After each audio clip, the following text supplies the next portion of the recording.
নমস্কার, SP cooking চ্যানেলে সবাইকে সুস্বাগতম। আজ আবারও চলে এলাম একটা লাঞ্চ বক্স প্যাকিং রেসিপি নিয়ে। এখানে আছে মিক্স সবজি সঙ্গে মাছের একটা সর্ষে পোস্ত দিয়ে রেসিপি। আজ আমি মিক্স সবজিটা কিভাবে রান্না করলাম সেটাই আপনাদের সামনে তুলে ধরবো।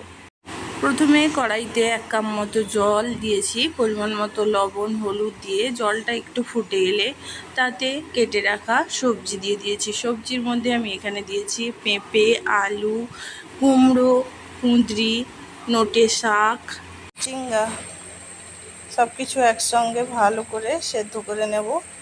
তারপর কড়াইতে সামান্য একটু তেল দিয়ে তার মধ্যে শুকনো লঙ্কা, তেজপাতা, 5 ফোড়ন, কুচনো পেঁয়াজ, কয়েকটা চিংড়ি মাছ কুচনো দিয়ে ভালো করে ভেজে নিয়ে তার মধ্যে টমেটো দিয়ে সামান্য একটু লবণ দেব। যেহেতু সবজির মধ্যে লবণ দিয়েছি তাই আর লবণ সামান্য দেব এর মধ্যে। এবার আমি আগে থেকে সেদ্ধ করা সবজিটা দিয়ে আবারও বেশ কিছুক্ষণ রান্না করে নেব, যতক্ষণ যা জলটা শুকে না যাচ্ছে ঠিক ততক্ষণই রান্নাটা করে নেব।